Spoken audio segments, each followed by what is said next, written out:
Hello दोस्तों, KCP के classes में आपका स्वागत है। कुछ दिन में थोड़ा लेट हो गया था, इसीलिए मैं क्लास नहीं ले पाया हूँ। तो आज ये रेगुलर क्लास लेंगे, उसके आगे जो पिछली क्लास में सेकंड पार्ट पढ़ा था उसके आगे क्या पढ़ना है उसके बारे में आज जानेंगे। पशुओं को चिन्हित करना। पशुओं को चिन्हित कैसे किया जाता है कि मतलब पशुओं को चिन्हित जानते हैं, पशुओं को चिन्हित कैसे करते हैं, मतलब कि पशुओं को चिन्हित क्यों किया जाता है। अगर किसी के पास जैसे कि 200 गायें हैं तो उसमें से दुधारू पशुओं को निकालने के लिए, मतलब दुधारू गाय को निकालेंगे कैसे कि उसकी पहचान कैसे करेंगे, दुधारू गाय है, ये संक्रमण के लिए गाय उपयोग ली जाती है नहीं ली जाती है, तो उसकी पहचान कैसे करेंगे। तो आज उसके बारे में पढ़ेंगे कि पशुओं को चिन्हित कैसे करें।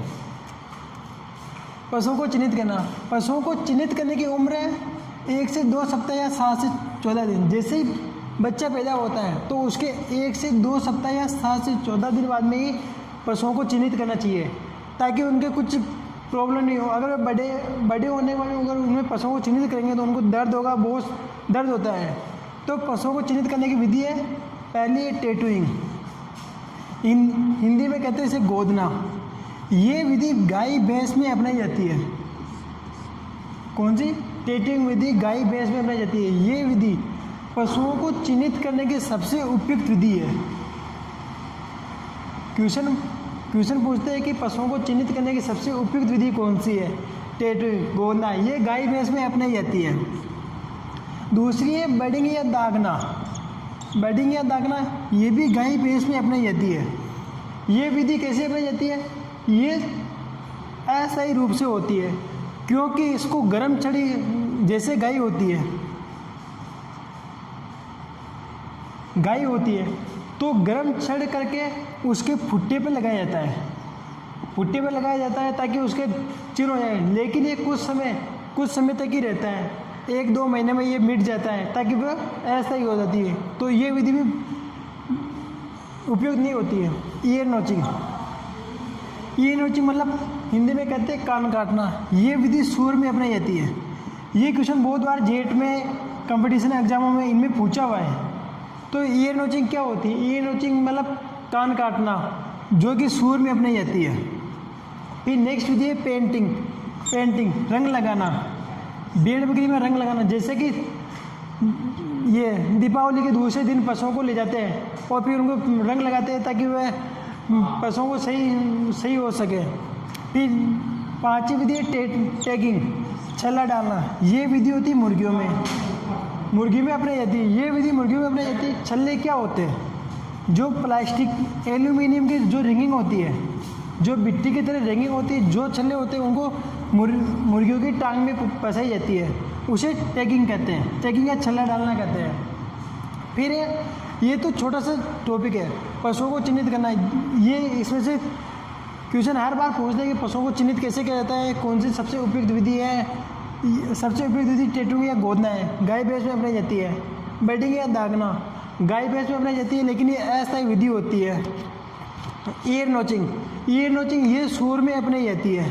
फिर पेंटिंग या रंग लगाना, ये विधि भेड़ बकरी में अपनाई जाती है। तो इसके ऊपर कुछ ही नहीं, बस रंग लगाते हैं। लेकिन कुछ समय बाद में अगर भेड़ बकरी के ऊन काटते हैं तो ऊन के साथ ही कलर हट जाता है, तो फिर ये विधि भी काम नहीं आ सकती है। तो टैगिंग होता है छल्ला होता है, जो कि मुर्गियों में अपनाई जाती है। मुर्गियों में कैसे अपनाई जाएगी? जो मुर्गी के पैर होते हैं उसके अंदर रिंग डाल दी जाती है, लेकिन ये रिंग गिर जाती है तो इसको थोड़ी सी छोटी करके फिर डाली जाती है, ताकि ये स्थायी रूप से इसी के अंदर है। फिर अपना नेक्स्ट टॉपिक आता है पशुओं में आहार। पशुओं का आहार का मतलब होता है पशुओं को क्या खिलाना चाहिए, क्या पिलाना चाहिए, मतलब कि तो पहला उसमें अलग अलग प्रकार के आहार हैं। पहला आहार है जो कि 24 घंटे की अवधि में दिया जाने वाला आहार, खाद्य पदार्थ खिलाया जाता है, उसे आहार कहा जाता है। समझे? मतलब कि जो पशु 24 घंटे में ना घूमता फिरता, जो अपन खिलाते उसको, जो वह खाता है उसको जो हम खिलाते हैं, वो 24 घंटे की अवधि में जो खाद्य पदार्थ खिलाया जाता है उसे आहार कहते हैं। जो कि उसका रोज का काम होता है कि जाना है, खाना पीना है वो। इसके अलावा कौन सा आहार खिलाया जाए? जीवन निर्वाह आहार। फिर सेकंड आहार है जीवन निर्वाह आहार। ऐसा आहार जो पशुओं को स्वस्थ एवं शरीर तापमान और भार को यथावत बनाए रखने के लिए, जैसे कि मतलब कि जीवन निर्माण पशुओं को स्वस्थ शरीर तापमान और भार को यथावत बनाए रखने, ताकि उसको मतलब कि पशु का शरीर जब पशु को बेचने जाए तब पशु का शरीर कमज़ोर नहीं होना चाहिए या फिर ऐसा नहीं होना चाहिए, ताकि इसीलिए जीवन निर्वाह आहार खिलाया जाता है। ऐसा आहार जो पशुओं को स्वस्थ एवं शरीर तापमान भार यथावत बनाए रखने के लिए किया जाता है, वो कौन सा आहार होता है? जीवन निर्वाह आहार। जीवन निर्वाह आहार की मात्रा कितनी दी जाती है? देसी गाय में दी जाती है 1 किलोग्राम। देसी गाय का मतलब जैसे कि कांकरेज है, राठी है, बनियार है, साहिवाल है, ये गायों की नस्लें हैं जो कि ये दी जाती है। और शुष्क पदार्थ होता है 2 से 2.5 किलोग्राम। और फिर होता है भैंस, मतलब विदेशी गायों में, भैंस और विदेशी गायों में मात्रा होती है किसकी? जीवन निर्वाह आहार की 1.5 किलोग्राम। इसके अलावा फिर शुष्क पदार्थ होता है 2.5 से 3 किलोग्राम। 3 किलोग्राम शरीर का प्रतिभार होता है। फिर नेक्स्ट आता है उत्पादन आहार। ये उत्पादन आहार मतलब कि जो जीवन निर्वाह आहार के अतिरिक्त उत्पादन कार्य के लिए दिया जाने वाला आहार क्या कहलाता है? उत्पादन आहार। जो जीवन निर्वाह आहार दिया था उसके अलावा जो खिलाया जा रहा है कि मतलब कि इसको शरीर स्वस्थ तापमान भार के यथावत बनाए रखने के लिए ये तो दिया ही जा रहा है, लेकिन इसके अलावा जो आहार दिया जा रहा है ना, उत्पादन आहार, जीवन निर्वाह आहार के अतिरिक्त उत्पादन, इसके भी अलावा एक्स्ट्रा आहार दिया जाता है, उससे क्या कहते हैं? उत्पादन आहार कहते हैं। इसके नेक्स्ट टॉपिक है आहार। पहले पढ़ा था जीवन निर्वाह आहार उत्पाद। उसके अलावा जो आहार होते हैं उनको कितने भागों में बांटा गया है? आहार को 3 भागों में बांटा गया है। चारा, रफेज, दाना और खाद्य संपूरक। चारा, दाना, खाद्य संपूरक कितने भागों में? 3 भागों में। चारा, दाना, रफेज। चारा में होता है CF का मतलब होता है फूड फाइबर। फूड फाइबर को मतलब कच्चा रेशा भी कहते हैं, जो कि मतलब कि पकी हुई फसल नहीं होती उसको कहते हैं। उसमें 18 से कम और TDN होती है 7 से अधिक। TDN का मतलब होता है कुल पचनशील पदार्थ होती है 18 से कम 60 से अधिक। ये सारणी याद रखना है क्योंकि ये हमेशा पूछी जाती है, इम्पोर्टेंट है ये।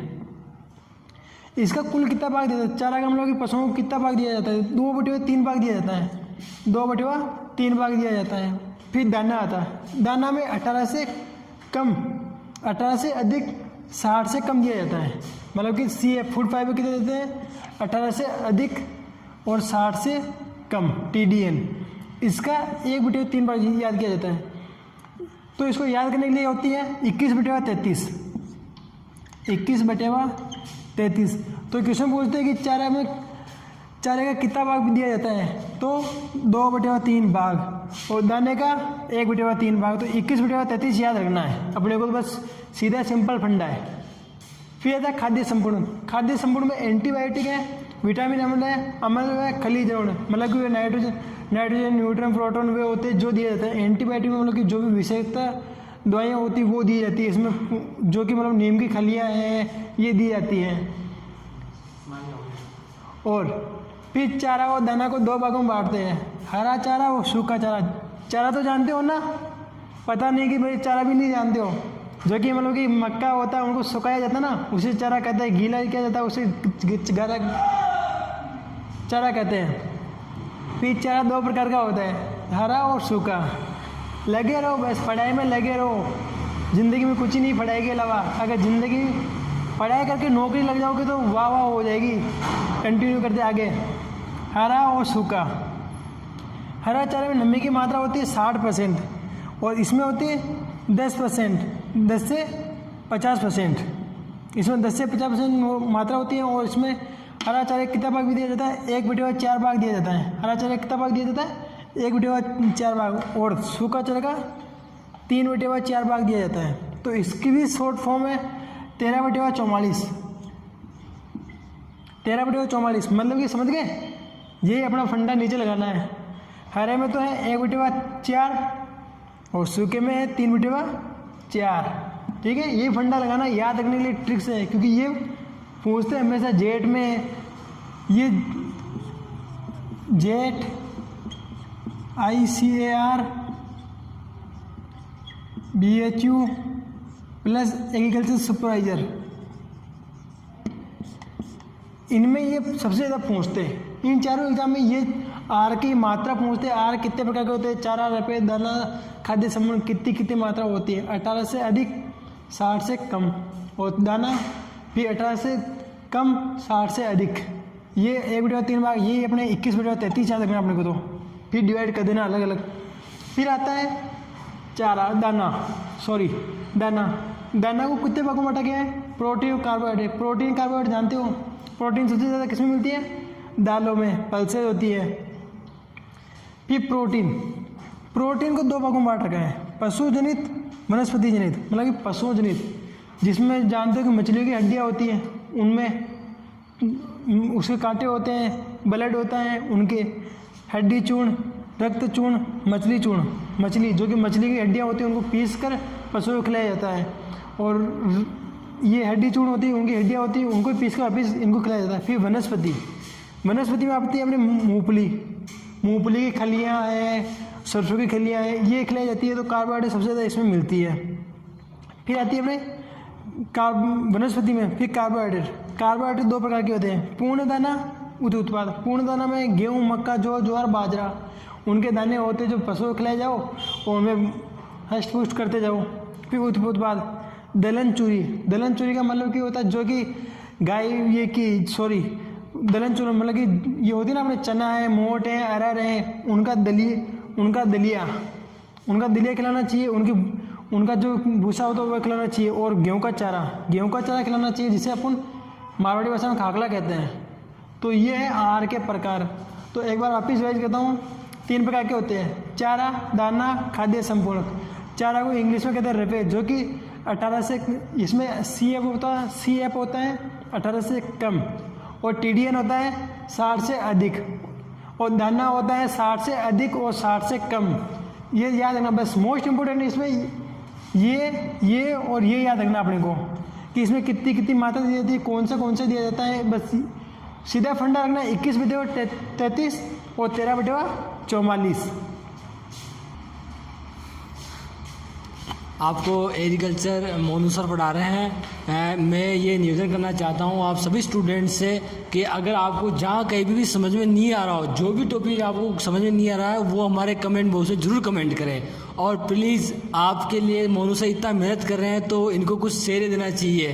तो आप इस वीडियो को लाइक, और जितना हो उसके उतना जल्दी तुम्हारे जितने भी फ्रेंड्स, तुम्हारे पेरेंट्स, जो भी तुम्हारे सबसे अच्छे दोस्त हो, उनको एक बार ज़रूर शेयर करना है, और एक लाइक भी करना है, और लास्ट में जाके उसको सब्सक्राइब कर देना है, और लास्ट में जाके उसको घंटा भी दबा देना है। ठीक है। तो मोनू सर आपके लिए बहुत मेहनत कर रहे हैं, क्योंकि ये दिन रात एक करके आपको पढ़ा रहे हैं। फिर भी अगर उनको आप हमको लाइक दोगे तो मोनू सर का मोटिवेशन भी होंगे कि हाँ यार मैं कुछ पढ़ा रहा हूँ तो कुछ उनको आउटपुट मिल रहा है, जितना मैं इनपुट दे रहा हूँ उतना आउटपुट मिल रहा है। तो प्लीज़ आप इस वीडियो जरूर like and share and subscribe करें। Thank you so much.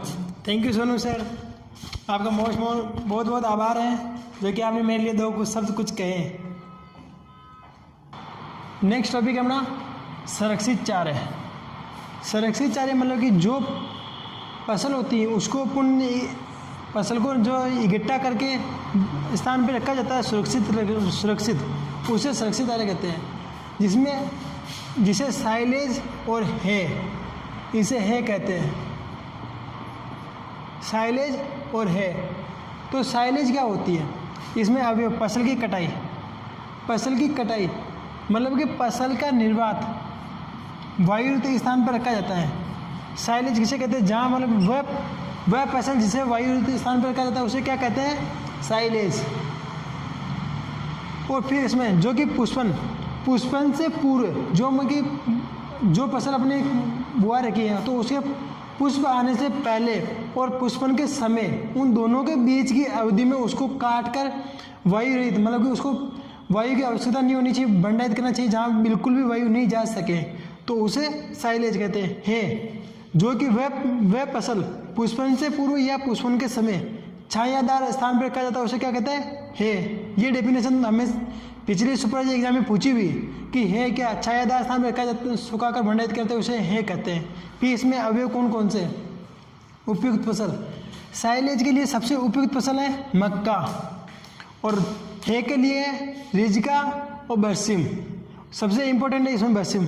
लेकिन क्वेश्चन इसमें यह भी पूछता है कि कौन सी फसल है जिससे साइलेज और है बनता है, वो है जई। जई ना देखकर इसका साइंटिफिक नेम देते हैं एविना फटवा। एविना फटवा इसका साइंटिफिक नेम दे देते हैं, और जई दोनों दे सकते हैं। फिर है अपना उपयुक्त फसल आगे मक्का है, और इसमें जिसका बरसिम है। फिर इसमें पोषक तत्व है कार्बोहाइड्रेट। साइलेज में पोषक तत्व कौन सा है? कार्बोहाइड्रेट। और हे में प्रोटीन है। फिर नमी की मात्रा। नमी की मात्रा साइलेज में 60% होती है। नमी की मात्रा कितनी प्रतिशत होती है? 60%। लेकिन हेम में 10 से 15% नमी की मात्रा होती है। 10 से 15% नमी की मात्रा होती है। शुष्क पदार्थ होता है अपने 30 से 50%। 30 से 50%। और हेम में होता है अपने 85 से 90%। फिर पीएच 3.2 से 4.2 पीएच होता है किसका? साइलेज का। हेम में पीएच नहीं होता है। समय, ये समय मतलब कि साइलेज को बनने का समय कितना लगता है?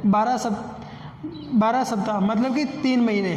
12 सप्ताह मतलब कि 3 महीने। और हे को 3 से 6 सप्ताह या 1 से 1.5 महीना मतलब कि देखो एक बार वापिस वही कहता हूँ, साइलेज और हे क्या होता है? साइलेज तो वो होता है कि पुष्पन से पूर्व और पुष्पन के समय के बीच की अवधि को फसल को वायु रहित स्थान पर रखा जाता है, उसे क्या कहते हैं? साइलेज। और छायादार स्थान पे जो रखा जाता है ना, मतलब वो फसल को कटाई कर ली, फिर उसको छायादार स्थान पे रखते हैं, उसे है कहते हैं। फिर साइलेज के लिए सबसे उपयुक्त फसल है मक्का, और है के लिए रिजका और बरसिम। इनमें से भी दोनों में से रिजका इम्पोर्टेंट है। रिजका क्वेश्चन पूछते हैं कि साइलेज के लिए सबसे उपयुक्त फसल कौन सी है? मक्का। और है के लिए रिजका। वह कौन सी फसल जो कि साइलेज और है दोनों बनाई जाती है, वह है जई। ठीक है दोस्तों, अच्छे से पढ़ना और नोट्स लिखते जाना टाइम से टाइम, क्योंकि जेड के एग्ज़ाम डेट आगे बढ़ चुकी है। और प्री पीजी वालों के लिए भी खुशखबरी है कि वे भी अपने समय के अनुसार पढ़ाई कर सके, और प्री पीजी की डेट भी आगे बढ़ चुकी है। तो चलो कंटिन्यू। फिर पोषक तत्व कार्बोहाइड्रेट होता है, और हेम में प्रोटीन होता है। फिर नमी की मात्रा साइलेज में 60% होती है, उस हेम में 10 से 15% होती है। शुष्क पदार्थ 30 से 50% होता है, और इसमें 85 से 90%। पीएच होता है 3.2 से 4.2, और इसमें 0.0/0. समय होता है 12 सप्ताह मतलब कि 3 महीने, और इसमें होता है 3 से 6 सप्ताह और 1 से 1.5 महीने। ठीक है दोस्तों, और सोनू सर आए क्या कहना चाहते हैं, इनसे बात कीजिए। बहुत जल्दी आपके बीच के अंदर गणित के महाविशेषज्ञ जो गणित के व्याख्याता आपके बहुत जल्दी यूट्यूब के अंदर वीडियो लेक्चर में आने वाली है पूजा मैम। पूजा मैम बहुत जल्दी से आपको मैथ पढ़ाएगी। अभी आपका एग्रीकल्चर सब्जेक्ट स्टार्ट हो रहा है, और मोनू सर नेक्स्ट वीडियो में आपको बताएंगे कि 10th के बाद जो भी स्टूडेंट एग्रीकल्चर सब्जेक्ट लेना चाहता है उसके आगे क्या क्या स्कोप है, सोच समझ कर ही एग्रीकल्चर सब्जेक्ट लेना। तो ये नेक्स्ट वीडियो में आपको सर बताएंगे। Thank you so much and बहुत बहुत धन्यवाद आपका सभी। इस वीडियो को फिर वंस अगेन मैं आपको एक ही बात कहना चाहता हूँ कि इस वीडियो को लाइक, शेयर और सब्सक्राइब जरूर करें। आपसे हाथ जोड़ी है तो प्लीज़ लाइक एंड सब्सक्राइब करें। Thank you Sonu sir. आपसे एक और रिक्वेस्ट है, मैं बहुत जल्दी राजस्थान जीके की क्लास लेने वाला हूँ।